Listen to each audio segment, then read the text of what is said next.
Two security guards walk up to a simple woman sitting at the back of the hall. She's modest and unassuming, dressed in a way that clearly sets her apart from the other, wealthier guests. As the ceremony comes to an end, the guards approach the woman again, interrupting her quiet moment. They inform her that she doesn't belong here and must leave. Confused and hurt, she complies, but not before stealing one last glance at the graduation ceremony she'd traveled so far to attend. The woman had come to support her son, who she hadn't seen in months. He was graduating from one of the most prestigious universities in the country, but her attendance went unnoticed until the very end. When two burly security guards approached her, she knew something was wrong. "Ma'am," one of the guards began, his tone polite but firm, "I'm sorry, but you need to leave now. And these are my brothers.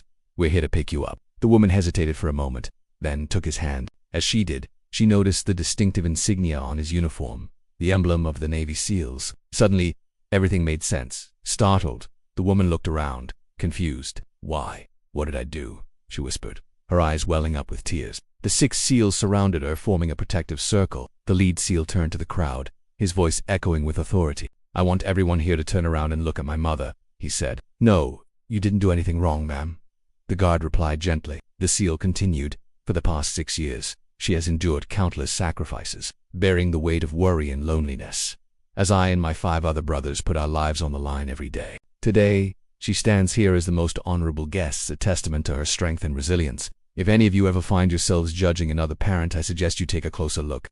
All this time, she thought she was celebrating her son's achievements. But how could this be a private event if it was a university graduation? No one dared to speak, and the only sound was the gentle breeze ruffling through the trees. The lead SEAL then turned back to his mother, his expression softening. "Mom, I'm so sorry for what happened earlier," he said, reaching out to take her hand.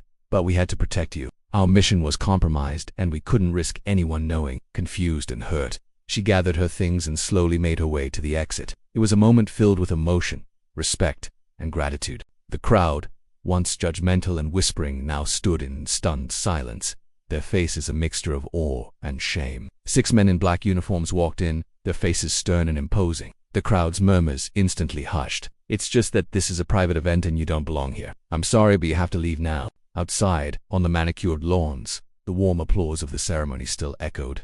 Kneeling down, he asked, "Are you okay, ma'am?" Startled, the woman looked up at him, her eyes questioning. The man's gaze was gentle and his tone kind. She stood there for a moment, tears streaming down her face, wondering why she had been kicked out. The woman's heart sank. She couldn't believe what she was hearing. As she walked past the rows of elegantly dressed guests, their gazes filled with judgment, and whispers followed her like a shadow. Just when she was about to leave, the large double doors behind her swung open. One of the men, tall and broad-shouldered with a confident stride, walked up to the woman. "My name is SEAL's name," he continued, extending a hand to help her up. Her son was a Navy SEAL, and she had been kicked out to protect him. A stunned silence fell over the crowd as they slowly turned around, their whispers dying down. His words hung in the air, silencing the crowd. Tears welled up in the woman's eyes as she looked at her son and the 5 other brave men who had come to honor her.